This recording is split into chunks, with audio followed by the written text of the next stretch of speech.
ಮಿಂಚು ಮಿಂಚು ಸಿರಿ ಮಿಂಚು ಇದು ದಾರಿ ತೋರುವ ಮಿಂಚು.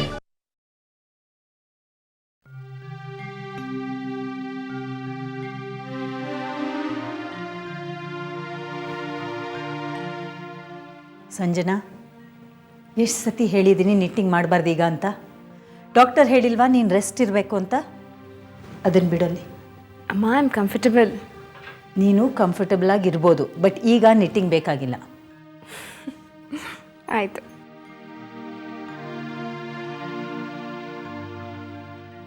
ನೋಡು, ಈಗ ನೀನು ಕಂಪ್ಲೀಟ್ ರೆಸ್ಟಲ್ಲಿರಬೇಕು. ಬರೀ ನಿನ್ನ ತಿಂಡಿ, ಊಟ, ರೆಸ್ಟು ಇಷ್ಟು ನೋಡ್ಕೊ ಸಾಕು. ಆಯಿತು. ಅಮ್ಮ, ಕಾಫಿ ತರಲ್ಲ ನಿಮಗೆ? ನಂಗೆ ಕಾಫಿನೂ ಬೇಡ, ಏನೂ ಬೇಡ, ನೀನು ಕೂತ್ಕೋ.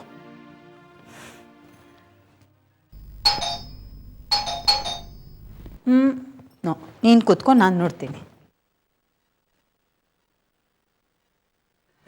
ದಾಕ್ಷಾಯಿಣಿ ಬನ್ನಿ, ವಾಮ್ಮ. ಓಹ್ ಅಮ್ಮ, ಕೂತ್ಕೋ ಕೂತ್ಕೋ ಕೂತ್ಕೋ.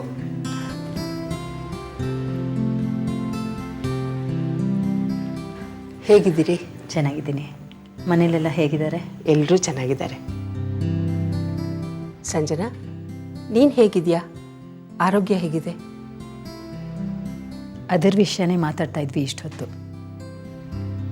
ಡಾಕ್ಟರು ವೀಕ್ ಆಗಿದೆಯಾ, ರೆಸ್ಟ್ ತೊಗೋಬೇಕು ಅಂತ ಹೇಳಿದ್ದಾರೆ. ಆದರೆ ಸಂಜನಾ ಸುಮ್ಮನೆ ಇರಲ್ಲ, ಏನಾದರೂ ಮಾಡ್ತಾ ಇರ್ತಾಳೆ. ಯಾಕೆ ಸಂಜನಾ, ಸರಿಯಾಗಿ ಊಟ ಮಾಡಲ್ವಂತೆ? ಮಾಡ್ತೀನಿ. ಮಾಡ್ತಾಳೆ. ಈ ಟೈಮ್ನಲ್ಲಿ ನಾನು ಅವಳ ಬಗ್ಗೆ ಕೇರ್ ತೊಗೋಬೇಕು. ಆದರೆ ಏನು ಮಾಡಲಿ, ಇತ್ತೀಚೆಗೆ ನನ್ನ ಆರೋಗ್ಯನ ಹಾಳಾಗಿದೆ. ಅದಕ್ಕೆ ಅವಳ ವಿಚಾರ ಹೆಚ್ಚು ಗಮನ ಕೊಡೋಕ್ಕಾಗ್ತಾಯಿಲ್ಲ. ಪಾಪ, ಇದರಿಂದ ಅವಳಿಗೆ ತೊಂದರೆ ಅಷ್ಟೆ. ಏನಿಲ್ಲಮ್ಮ, ನನಗೇನು ತೊಂದರೆ ಇಲ್ಲ, ಆರಾಮಾಗಿದ್ದೀನಿ. ಏನೋ ಮೊನ್ನೆ ಕೋರ್ಟ್ ಹತ್ರ ಒಂಚೂರು ತಲೆ ಸುತ್ತು ಬಂತು, ಅದನ್ನೇ ದೊಡ್ಡ ವಿಷಯ ಮಾಡ್ಕೊಂಡಿದ್ದಾರೆ. ನೋಡಿ ಸಂಜನಾ, ಇಂಥ ಸಮಯದಲ್ಲಿ ಯಾವುದನ್ನು ನಿರ್ಲಕ್ಷ್ಯ ಮಾಡಬಾರ್ದು. ಹೌದು ಸಂಜನಾ, ನೀವು ಕೋರ್ಟ್ ಹತ್ರ ತಲೆ ತಿರುಗಿ ಬಿದ್ರಿ ಅಂತ ಗೊತ್ತಾದಾಗ ನಮ್ಮೆಲ್ರಿಗೂ ತುಂಬ ಆತಂಕ ಆಯಿತು. ಹೇಳಿ ಸ್ವಲ್ಪ ಅವಳಿಗೆ. ಸಂಜನಾ ನೋಡಿದರೆ ಗೊತ್ತಾಗುತ್ತೆ ಅವಳು ಎಷ್ಟು ವೀಕ್ ಆಗಿದ್ದಾಳೆ ಅಂತ. ನಿಮ್ಮ ಆರೋಗ್ಯನೂ ಸರಿ ಇಲ್ಲ ಅಂತ ಹೇಳ್ತೀರಿ. ನೀವು ತಪ್ಪು ತಿಳ್ಕೊಳ್ದಿದ್ರೆ ಒಂದು ಮಾತು ಹೇಳ. ಹೇಳಿ. ನೀವು ಸಂಜನಾ, ರಮ್ಯಾ ಎಲ್ಲ ನಮ್ಮನೇಲೆ ಬಂದು ಯಾಕೆ ಇರಬಾರ್ದು?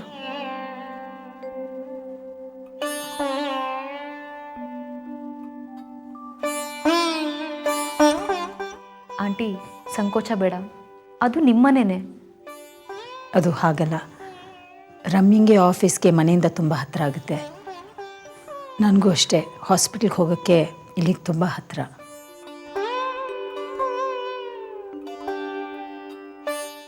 ಅದು ಪದೇ ಪದೇ ಅಂತ ಡಾಕ್ಟರ್ ಹತ್ರ ಚೆಕಪ್ಗೆ ಹೋಗಬೇಕಾಗುತ್ತೆ.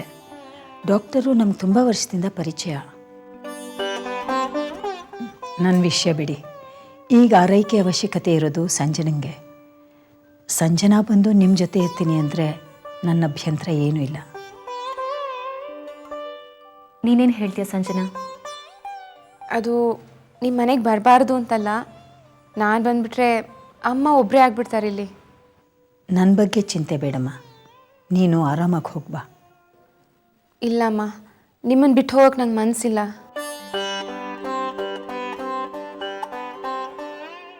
ಅಮ್ಮ, ಸರಿಯೂ ಹಾಗಂತ ನಾನು ನಿಮ್ಮ ಪ್ರೀತಿನ ತಿರಸ್ಕರಿಸ್ತಿದ್ದೀನಿ ಅಂತ ಅನ್ಕೋಬೇಡಿ.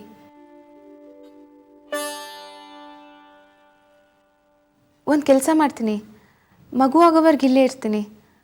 ಆಮೇಲೆ ಬಂದು ಒಂದು ಸ್ವಲ್ಪ ದಿನ ನಿಮ್ಮ ಮನೆಯಲ್ಲಿರ್ತೀನಿ. ಸರಿ. ಈಗಾದರೆ ಒಬ್ಬಳೇ, ಆಮೇಲೆ ನಾನು ಪಾಪು ಇಬ್ಬರು ಬರ್ತೀವಿ ನಿಮಗೆ ತೊಂದರೆ ಕೊಡೋಕ್ಕೆ. ನೀವೇ ಬೇಜಾರಾಗಿ ಹೊರಗಡೆ ಹೋಗು ಅನ್ನೋವರೆಗೂ ಇರ್ತೀವಿ. ಹಾಗೇನೂ ಇಲ್ಲ, ನಿನಗೆ ಎಷ್ಟು ದಿನ ಬೇಕೋ ಅಷ್ಟು ದಿನ ನಮ್ಮ ಮನೆಯಲ್ಲಿ ಇರ್ಬೋದು. ನಾವ್ಯಾರೂ ನಿನ್ನನ್ನು ಹೋಗು ಅಂತ ಹೇಳಲ್ಲ. ಸುಮ್ಮನೆ ತಮಾಷೆಗೆ ಹೇಳ್ದೆ ಅಷ್ಟೆ. ನೋಡಿ ಸಂಜನಾ, ನೀನು ಮಗು ಹುಟ್ಟಿದ ಮೇಲೆ ನಮ್ಮ ಮನೆಗೆ ಬಾ. ಆದರೆ ನಾನೀಗ ಒಂದು ವಿಚಾರ ಹೇಳ್ತೀನಿ, ಅದಕ್ಕೆ ನೀವೆಲ್ಲರೂ ಒಪ್ಕೊಳ್ಳೇಬೇಕು, ಯಾರೂ ಇಲ್ಲ ಅನ್ನೋ ಹೋಗಿಲ್ಲ. ಹೇಳಿ. ಸಂಜನಾಗೆ ಇದು ಚೊಚ್ಚಲ ಹೆರಿಗೆ. ಎಲ್ಲ ಹೆಣ್ಮಕ್ಳು ಥರ ಅವಳಿಗೂ ಶ್ರೀಮಂತ ಮಾಡಿಸ್ಕೋಬೇಕು ಅಂತ ಆಸೆ ಇರುತ್ತೆ. ನೀವೆಲ್ಲ ಒಪ್ಪೋದಾದರೆ ಸೀಮಂತ ನಮ್ಮನೇಲೇ ಮಾಡೋಣ ಅಂತ. ತುಂಬ ಸಂತೋಷ. ಇದರಲ್ಲಿ ನನ್ನ ಒಪ್ಪಿಗೆ ಕೇಳೋ ಅಂಥದ್ದೇನಿದೆ? ನಾನು ಮಾಡಬೇಕಾಗಿರೋ ಕರ್ತವ್ಯನ ನೀವು ಮಾಡಬೇಕು ಅಂತ ಇದ್ದೀರಾ. ಯಾರು ಮಾಡಿದ್ರಿ ಏನು ಅನುಪಮ? ಸಂಜನಾ ನಮ್ಮನೆ ಮಗಳು.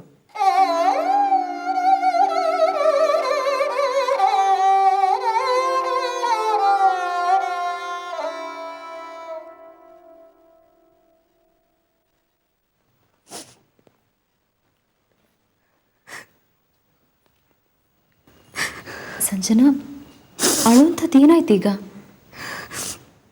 ಸಂಜನಾ,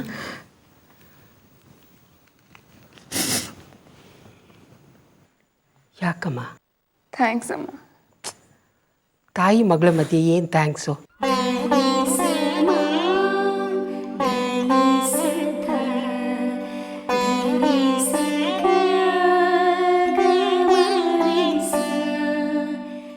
ಸರಿ, ನಾವೇನು ಹೊರಡ್ತೀವಿ. ಇವತ್ತು ಅಪರೂಪಕ್ಕೆ ಬಂದಿದ್ದೀರಿ. ಇಲ್ಲೇ ಇದ್ದು ಊಟ ಮಾಡ್ಕೊಂಡು ಹೋಗಿ. ಹಾಗಲ್ಲ ಅನುಪಮ. ಇಲ್ಲ, ಹಾಗೆಲ್ಲ ಏನೂ ಇಲ್ಲ. ನೀವು ನಮಗೆ ತೊಂದರೆ ಆಗಬಾರ್ದು ಅಂತ ಹಾಗೆ ಹೇಳ್ತಾ ಇದ್ದೀರಾ. 5 ನಿಮಿಷ ಅಡುಗೆ ಮಾಡಿಬಿಡ್ತೀನಿ. ಇಲ್ಲ ಸಂಜನಾ, ಲೇಟ್ ಆದರೆ ಮನೇಲಿ ಇವ್ರು ಕೋಪ ಮಾಡ್ಕೋತಾರೆ. ಮನೆಯಲ್ಲಿ ಪಾಪು ಬೇರೆ ಒಬ್ಬಳೇ ಇದ್ದಾಳೆ. ಇನ್ನೊಂದು ಸರಿ ಬರ್ತೀವಿ, ಬೇಜಾರು ಮಾಡ್ಕೋಬೇಡ ಪ್ಲೀಸ್. ಸರಿ, ಆರೋಗ್ಯ ಚೆನ್ನಾಗಿ ನೋಡ್ಕೊ. ಬಲ್ಲ. Take care Sanjana. ಬರ್ತೀವಿ ಆಂಟಿ, ಬರ್ತೀವಿ. ಒಬ್ಬಮ್ಮ. ಬಾಯ್.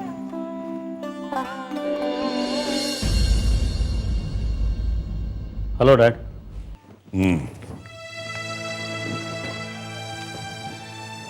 ಎಲ್ಲಿ ಅಮ್ಮ ಸರಿಯು? ಅವರಿಬ್ಬರು ಸಂಜನಾ ಮನೆಗೆ ಹೋಗಿದ್ದಾರೆ.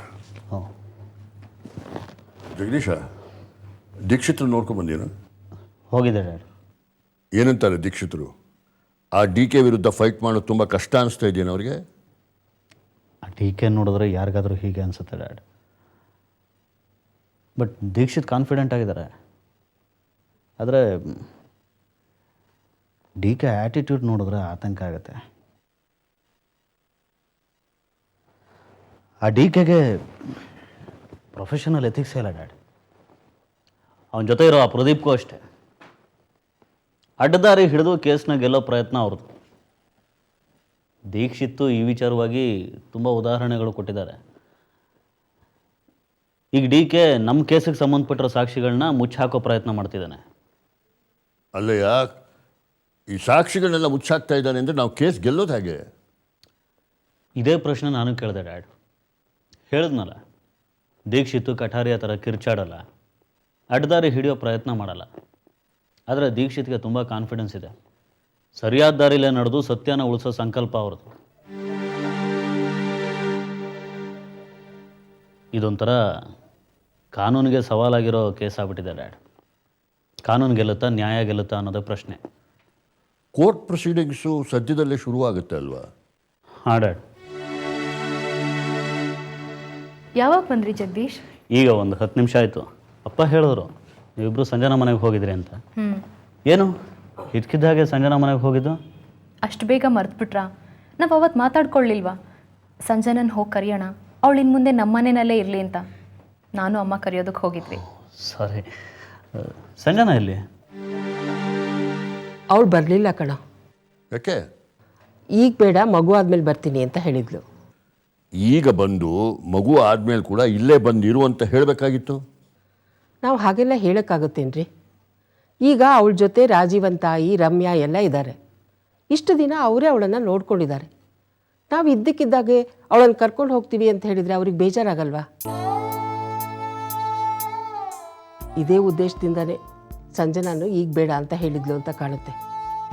ನೀವು ಬರಲೇಬೇಕು ಅಂತ ಅವಳ ಮೇಲೆ ಅಧಿಕಾರ ಚಲಾಯಿಸೋಕ್ಕಾಗತ್ತಾ ನಾವು? ಆದರೆ ಮಗು ಆದಮೇಲೆ ತಾಯಿ ಮಗು ಇಬ್ಬರೂ ಬಂದು ನಮ್ಮ ಮನೇಲೇ ಇರ್ತಾರಂತೆ. ಗುಡ್. ಒಂದು ರೀತಿಲಿ ಒಳ್ಳೇದೇ ಆಯ್ತಮ್ಮ. ಈಗಲಾದರೆ ಸಂಜನಾ ಒಬ್ಳೆ, ಆಮೇಲೆ ಸಂಜನಾ ಮಗು ಇಬ್ಬರನ್ನೂ ನೋಡ್ಕೊಳ್ಳೋದಕ್ಕೆ ಆಂಟಿಗೆ ತುಂಬ ಕಷ್ಟ ಆಗತ್ತೆ. ಸಂಜನಾ ಮಗು ಆದಮೇಲೆ ಬರೋದೇ ಎಲ್ಲ ರೀತಿಯಿಂದನೂ ಒಳ್ಳೆಯದು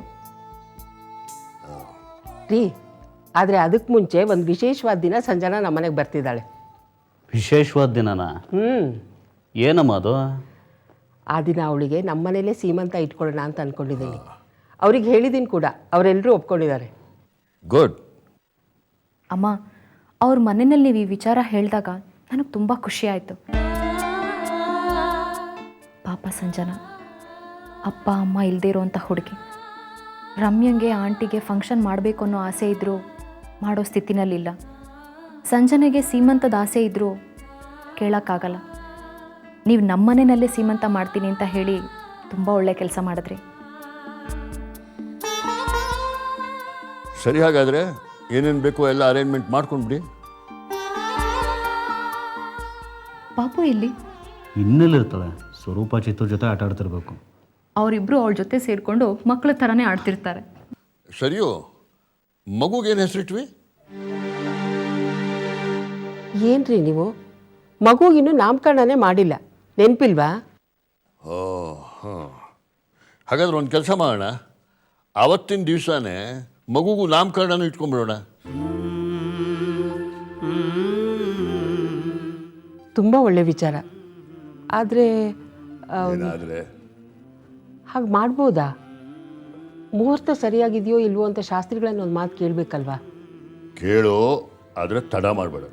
ನಾಳೆನೇ ಮಾಡ್ತೀನಿ ಆ ಕೆಲಸನ.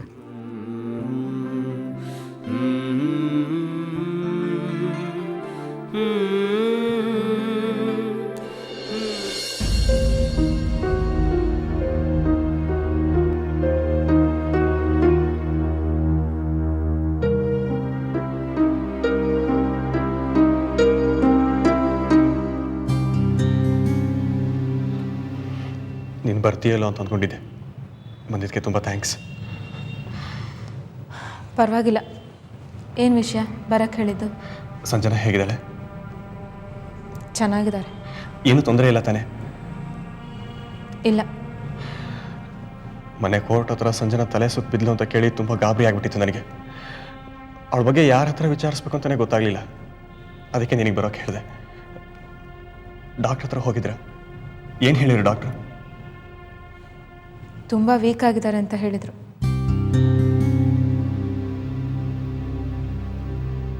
ಏನು ಸಂಜನಾ ಬಗ್ಗೆ ಇಷ್ಟೊಂದು ಕಾಳಜಿ ತೋರಿಸ್ತಾ ಇದೆಯಾ? ಯಾವ ಲಾಭಕ್ಕೋ? ಹಾಗೆಲ್ಲ ಚುಚ್ಚು ಮಾತಾಡಬೇಡ ರಮ್ಯಾ. ಸಂಜನಾ ಬಗ್ಗೆ ನನಗೂ ನಿಜವಾಗಿಯೂ ಕಾಳಜಿ ಇದೆ. ನನ್ನ ಮಗು ಬಗ್ಗೆ ಪ್ರೀತಿ ಇದೆ. ನಿಮ್ಮ ಪ್ರಕಾರ ನಾನು ಕೆಟ್ಟವನೇ ಇರಬಹುದು. ನನ್ನ ಮಗು, ನನ್ನ ಹೆಂಡತಿ ಅನ್ನೋ ಜವಾಬ್ದಾರಿ ಇದೆ ನನಗೆ. ಈ ಕೋರ್ಟು ಕೇಸು ಯಾವುದು ಬೇಡ, ನಾವಿಬ್ಬರು ಚೆನ್ನಾಗಿರೋಣ ಅಂತ.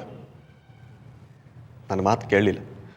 ಆ ಜಗದೀಶನ ಮಾತು ಕೇಳಿ ಆಲಿಮನಿ ಬೇರೆ ಕ್ಲೈಮ್ ಮಾಡಿದಾಳೆ. ಇಂಥ ಟೈಮ್ನಲ್ಲಿ ಕೋರ್ಟು ಕೇಸ್ ಅಂತ ಅಲಿತಿದ್ರೆ ವೀಕ್ ಆಗದೆ ಇನ್ನೇನಾಗ್ತಾಳೆ? ಈಗಲಾದರೂ ಹೇಳೋ ಅವಳಿಗೆ ಕೇಸ್ ವಾಪಸ್ ತಗೊಳ್ಳೋದಕ್ಕೆ. ಬೇಕಾದ್ರೆ ಆಮೇಲೆ ಕೇಸ್ ಹಾಕ್ಕೊಳ್ಳಿ ಅವಳು. ರಾಜೀವ, ಅದು ಸಂಜನಾ ನಿರ್ಧಾರ. ಇದು ನಿಮ್ಮ ಸಂಸಾರದ ಸಮಸ್ಯೆ. ಇದರಲ್ಲಿ ನಾನು ತಲೆ ಹಾಕಲ್ಲ. ಸಂಜನಾನ ನೀನು ಬೇಡ ಅಂತ ದೂರ ಇರುವಾಗ ನೀನು ಯಾಕೆ ತಲೆ ಕೆಡಿಸ್ಕೋತೀಯ? ಬಿಟ್ಬಿಡು. ನಿನ್ನ ವಿಚಾರದಲ್ಲಿ ಸಂಜನಾ ಮನಸ್ಸು ಒಡೆದೋಗಿದೆ. ಅದನ್ನು ಜೋಡಿಸೋ ಪ್ರಯತ್ನ ಮಾಡೋದು ವ್ಯರ್ಥ ಅಂತ ಅನ್ಸುತ್ತೆ. ಅಂಥದ್ದೇನು ಮಾಡಿದ್ದೀನಿ ನಾನು ಅವಳಿಗೆ? ನೋಡು ರಮ್ಯಾ, ಸಂಜನನ ನಾನಾಗಿ ಯಾವತ್ತೂ ದೂರ ಮಾಡಲಿಲ್ಲ. ಅವಳು ನನ್ನನ್ನು ತಿರಸ್ಕರಿಸಿದಾಳೆ. ಕೇಳಿದರೆ ನಾನೊಬ್ಬ ಕೊಲೆಗಾರ, ಮೋಸಗಾರ ಅಂತ ಹೇಳ್ತಾಳೆ. ಸತ್ಯ ತಾನೇ? ಏನು ಸತ್ಯ? ನಾನು ಅಪರಾಧಿ ಹೌದೋ ಅಲ್ವೋ ಅಂತ ಕೋರ್ಟ್ ತೀರ್ಮಾನ ಮಾಡುತ್ತೆ. ಅದಕ್ಕೆ ಮುಂಚೆ ನೀವೇ ಏನೇನೋ ತೀರ್ಮಾನ ಮಾಡಿಬಿಟ್ರೆ? ಕೋರ್ಟು ತೀರ್ಮಾನ ಮಾಡೋವರೆಗೂ ನಾವು ಕಾಯೋ ಅವಶ್ಯಕತೆ ಇಲ್ಲ. ನೀನೆಂಥವನು ಅಂತ ಸಂಜನಾಗೆ ಗೊತ್ತಿದೆ. ಆಯಿತು, ನಾನು ಕೆಟ್ಟವನು, ಕ್ರೂರಿ. ನಾನು ಏನು ಬೇಕಾದ್ರೂ ಮಾಡ್ತೀನಿ. ಅದಕ್ಕೂ ಸಂಜನಾ ನನ್ನನ್ನು ದೂರ ಮಾಡ್ಕೊಳ್ಳೋದಕ್ಕೂ ಏನು ಸಂಬಂಧ? ಗಂಡನಾಗಿ ನಾನು ಸರಿಯಾಗೇ ಇದ್ದೀನಿ. ಅವಳು ಕೇಳಿದ್ದನ್ನೆಲ್ಲ ಕೊಡಿಸಿದ್ದೀನಿ. ಅವಳನ್ನ ಸುಖವಾಗಿ ನೋಡ್ಕೊಂಡಿದ್ದೀನಿ. ಅದನ್ನು ಬಿಟ್ಟು ನೀನು ಕೆಟ್ಟವನು, ಯಾರಿಗೋ ಮೋಸ ಮಾಡಿದ್ಯಾ, ಅದಕ್ಕೆ ನಿನ್ನ ಜೊತೆ ಇರೋಕ್ಕಾಗೋದಿಲ್ಲ ಅಂತ ಹೇಳಿದರೆ ಅದಕ್ಕೇನು ಅರ್ಥ? ಜಗತ್ತಿನಲ್ಲಿ ಎಲ್ಲ ಗಂಡಂದ್ರು ಸತ್ಯ, ಪ್ರಾಮಾಣಿಕತೆಯ ದಾರಿನಲ್ಲೇ ಇದ್ದಾರಾ? ಹೀಗೆ ಎಲ್ಲ ಹೆಂಡ್ತಿರು ಅಪ್ರಾಮಾಣಿಕವಾದ ಬೇರೆಯವರಿಗೆ ಮೋಸ ಮಾಡೋ ಗಂಡನ ಜೊತೆ ನಾವು ಜೀವನ ಮಾಡೋದಿಲ್ಲ ಅಂತ ನಿರ್ಧಾರ ಮಾಡಿದ್ದೆ ಆದರೆ ಲಕ್ಷಾಂತರ ಸಂಸಾರಗಳು ಈ ಜಗತ್ತಿನಲ್ಲಿ ಇರೋದೇ ಇಲ್ಲ. ಬೇಕಿಲ್ದಿರೋ ಆದರ್ಶಗಳು ಹುಚ್ಚಿಡಿದಿದೆ ಸಂಜನೆಗೆ. ಇವುಗಳಿಂದ ಏನು ಪ್ರಯೋಜನ ಇಲ್ಲ ಬದುಕಿಗೆ. ನಿನ್ನ ತರ್ಕಗಳಿಂದ ಸಂಜನಾ ಪ್ರೀತಿನ ಗೆಲ್ಲಕ್ಕಾಗಲ್ಲ ರಾಜೀವ. ಇನ್ನೀ ಚಾಣಾಕ್ಷತನದ ಮಾತುಗಳಿಗೆ ತರ್ಕಗಳಿಗೆ ನೀನೇ ಚಪ್ಪಾಳೆ ತಟ್ಕೋಬೇಕು. ಸಂಜನಾ ತನ್ನ ನಿರ್ಧಾರನ ಬದಲಾಯಿಸಿ ನಿನ್ನ ಒಪ್ಕೊಳ್ಳೋದಿಲ್ಲ.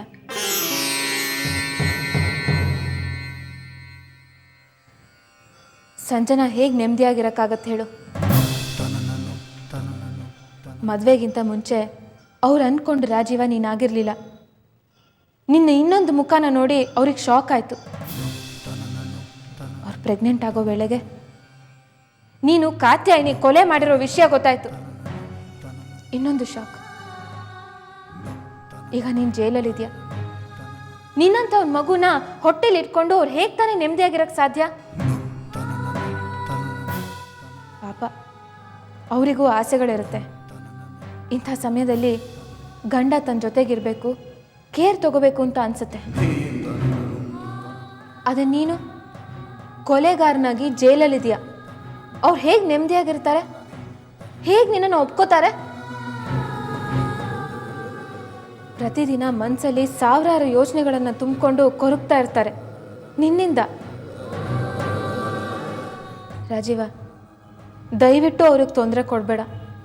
ಅವ್ರ ಪಾಡಿಗೆ ಅವ್ರನ್ನ ಬಿಟ್ಬಿಡು.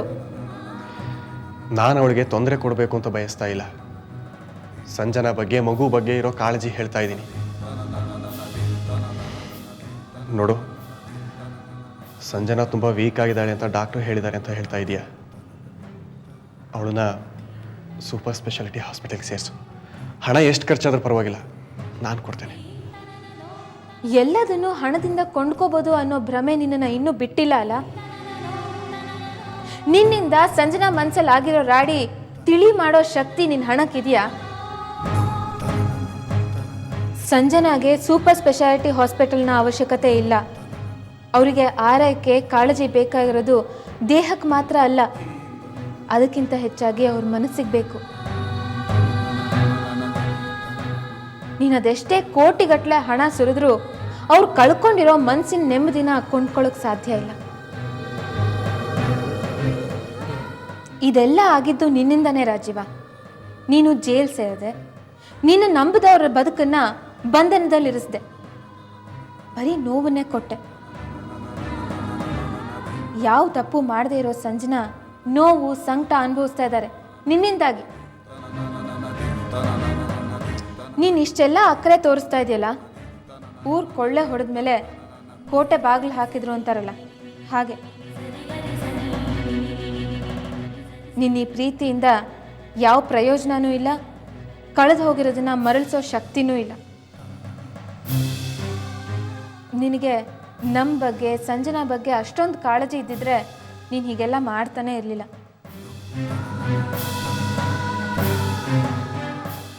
ನಮಗೆ ಸಂಜನಾಗೆ ನಿನ್ನನ್ನು ನಿನ್ನ ಕೃತ್ಯಗಳ ಜೊತೆ ಒಪ್ಕೊಳ್ಳೋ ಅನಿವಾರ್ಯತೆ ಇಲ್ಲ. ನಿನ್ನ ಹಣದ ಅವಶ್ಯಕತೆನೂ ನಮಗಿಲ್ಲ. ಇರಬಹುದು, ಆದರೆ ಒಂದೇ ಒಂದು ಸಾರಿ ನನ್ನ ಸಮಾಧಾನಕ್ಕೋಸ್ಕರನಾದರೂ ಸಂಜನಾಗೆ ಒಳ್ಳೆ ಹಾಸ್ಪಿಟಲ್ನ ಸಜೆಸ್ಟ್ ಮಾಡು ಪ್ಲೀಸ್. ಸರಿ, ಹೇಳ್ತೀನಿ. ಅದರ ಖರ್ಚನ್ನ ನೀನೇ ನೋಡ್ಕೋತೀಯ ಅಂತಲೂ ಹೇಳ್ತೀನಿ. ಸಂಜನಾ ಕೊಡ್ಬೋದಾದ ಉತ್ತರ ನನಗೂ ಗೊತ್ತು, ನಿನಗೂ ಗೊತ್ತು.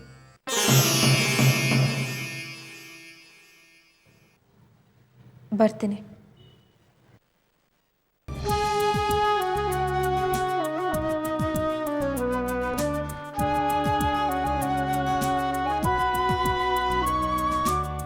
ಸೋಲಿನಲ್ಲೂ ಎಲ್ಲ ಮೀರಿ ಮಿಂಚಿ ನಿಂತೆಯ, ಬೆಳಕಿನಲ್ಲೂ ದೂರ ನಿಂತು ನೆರಳ ಕಂಡೆಯ. ಹೆಜ್ಜೆಯಲ್ಲಿ ಹಾದಿ ಮೂಡಿ ನೀಗಿ ಬಂಧನ, ನೀನೇ ಭೂಮಿ ನೀನೇ ಬಾನು ನೀನೇ ನಂದನ. ಮಿಂಚು ಮಿಂಚು ಸಿರಿ ಮಿಂಚು ಇದು ದಾರಿ ತೋರುವ